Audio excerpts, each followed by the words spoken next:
வணக்கம். வாங்க ஒரே ஒரு நாள்ல நடந்த சில முக்கிய செய்திகள வச்சு இந்தியா எவ்ளோ வேகமா மாறிக்கிட்டு இருக்குன்னு பார்க்கலாம். இந்த நிகழ்வுகள் இந்தியாவின் பிரம்மாண்டமான மாற்றத்தை எப்படி படம் பிடித்து காட்டுதுன்னு இப்ப நம்ம ஆழமா அலசப் போறோம். யோசிச்சு பாருங்க. ஒரு பக்கம் நம்ம எதிர்காலத்தை தீர்மானிக்க போற ஆர்டிஃபிஷியல் இன்டெலிஜென்ஸ் பத்தின ஒரு பெரிய நியூஸ். இன்னொரு பக்கம் நம்மளோட ஆயிரக்கணக்கான வருஷ பழமையான வரலாற்றையே மாத்தி எழுதக்கூடிய ஒரு கண்டுபிடிப்பு. இது ரெண்டும் ஒரே நாள்ல நடக்கும்போது இந்த தேசத்தோட பயணத்தை பத்தி நமக்கு என்ன புரியுது? சரி வாங்க முதல்ல இந்தியாவோட எதிர்காலத்துக்கான அடித்தளம் எப்படி போடப்படுதுன்னு பார்க்கலாம். அதுல முதல் விஷயம் டெக்னாலஜி தான்.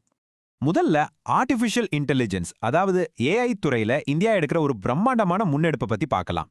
இதுல என்ன ஸ்பெஷல்னா அரசாங்கமும் சரி தனியார் நிறுவனங்களும் சரி ரெண்டு பேரும் கைகோர்த்து வேலை செய்றாங்க. இது உண்மையிலே ஒரு புதிய தொடக்கம். இங்க நீங்க பாக்குறது தான் வாய்ஸரா, அதாவது வாய்ஸ் ஈரா. இந்தியால நூத்துக்கணக்கான மொழிகள் பேசப்படுது இல்லையா? அந்த எல்லா மொழிகள்லயும் டெக்னாலஜியோட மையத்துக்கு கொண்டு வர ஒரு முயற்சி இது.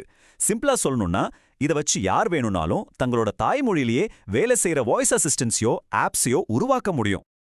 இதை எப்படி புரிஞ்சுக்கலாம்னா, ஒரு வீடு கட்ட தேவையான செங்கல், சிமெண்ட், கம்பி எல்லாத்தையும் அரசாங்கமே தர்ற மாதிரி. இது ஒரு டிஜிட்டல் பில்டிங் பிளாக் செட்.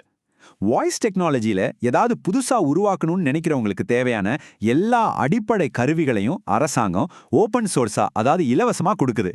இது புதுசா தொழில் தொடங்குற ஸ்டார்ட் அப்ஸ்க்கும் டெவலப்பர்ஸ்க்கும் எவ்வளோ பெரிய விஷயம் பாருங்க.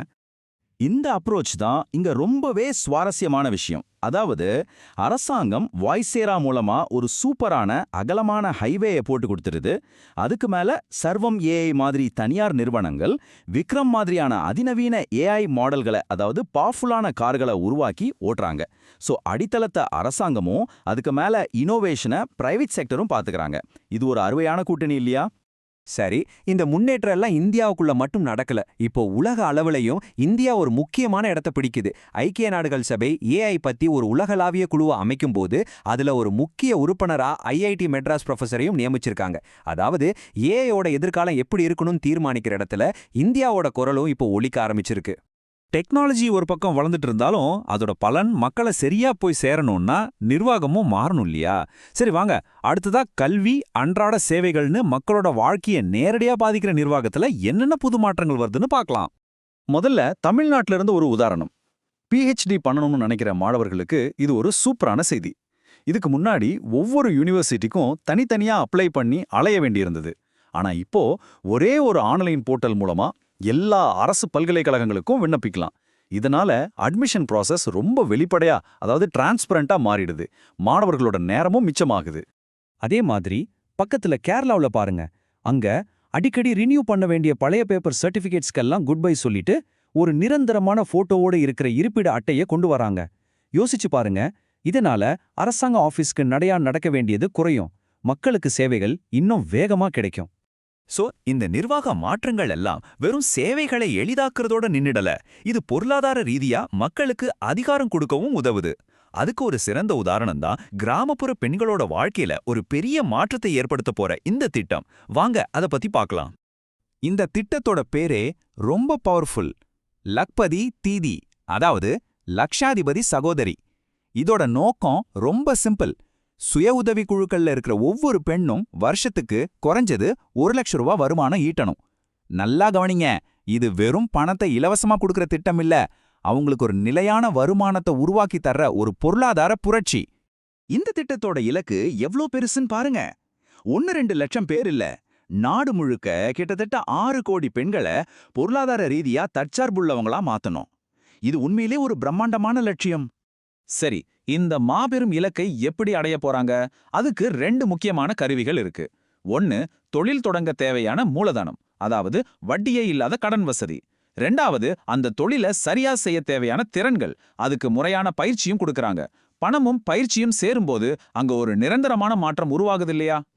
இப்படி உள்நாட்டுல தன்னை வலுப்படுத்திக்கிட்டே இந்தியா இப்போ உலக அரங்கிலும் ஒரு முக்கியமான சக்தியா மாறிக்கிட்டு வருது. அது மனிதாபிமான உதவியா இருக்கட்டும், இல்ல சர்வதேச பிரச்சனைகள்ல பேச்சுவார்த்தையா இருக்கட்டும், பல இடங்கள்ல இந்தியாவோட பங்களிப்பு அதிகரிச்சிருக்கு. அதுக்கு சில உதாரணங்களை பார்க்கலாம். இது ஒரு முக்கியமான ஒப்பந்தம். ஐநா சபையோட உலக உணவு திட்டம் இருக்கு இல்லையா, அதுக்கு இந்தியா தன்னோட இந்திய உணவுக் கழகம் மூலமா 2 லட்சம் மெட்ரிக் டன் அரிசிய கொடுக்குது. எதுக்குன்னா உலகம் முழுக்க பசியால வாடுற மக்களுக்கு உதவ. இது உலகத்தோட உணவு பாதுகாப்பை உறுதி செய்யறதுல இந்தியாவும் ஒரு முக்கிய பங்கு வகிக்குதுன்றதுக்கு ஒரு பெரிய சாட்சி. அதே சமயம் ராஜதந்திர ரீதியாகவும் இந்தியா ரொம்ப கவனமா செயல்படுது. உதாரணத்துக்கு காசா தொடர்பான மிக முக்கியமான சர்வதேச கூட்டங்கள்ல இந்தியா ஒரு பார்வையாளர் நிலையில கலந்துக்குது.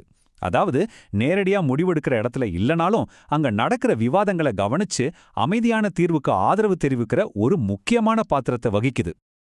இவ்வளவு நேரம் நாம எதிர்காலத்தை நோக்கிய இந்தியாவின் பயணத்தை பத்தி பார்த்தோம். ஆனா அதே இந்தியா தன்னோட ஆழமான கடந்த காலத்திலிருந்து நம்மள ஆச்சரியப்படுத்துற பல ரகசியங்களையும் வெளியே கொண்டு வந்துகிட்டே இருக்கு.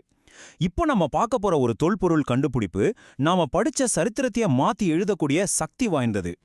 இது உண்மையிலேயே ஒரு மிகப்பெரிய திருப்புமுனைன்னு சொல்லலாம். இது நாள் வரைக்கும் சிந்து சமவெளி நாகரிகம் சுமார் 4500 வருஷம் பழசுன்னு நாம படிச்சிருக்கோம். ஆனா இப்போ ஹரியானாவுல பிரரானான்ற இடத்துல கிடைச்சிருக்கிற ஆதாரங்கள் அந்த நாகரிகம் கிட்டத்தட்ட 8000 வருஷம் பழசுன்னு சொல்லுது. அதாவது நாம நினைச்சதை விட சுமார் 3500 ஆண்டுகள் பழமையானது. இது நம்ம வரலாற்று புத்தகங்கள்ல படிச்ச எல்லாத்தையும் கேள்விக்குள்ளாக்குது. இந்த கண்டுபிடிப்புகளோட முக்கியத்துவத்தை உறிஞ்சுக்க ஒரு சின்ன ஒப்பீடு செஞ்சு பார்க்கலாம்.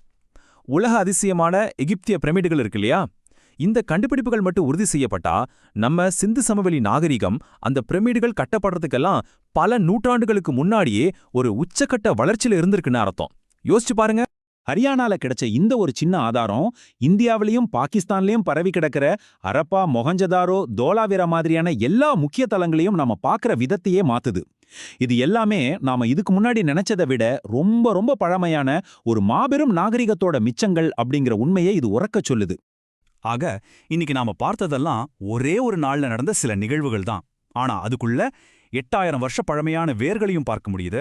ஆர்டிஃபிஷியல் இன்டெலிஜென்ஸ் மூலமா எதிர்காலத்துக்கான சிறகுகளையும் பார்க்க முடியுது.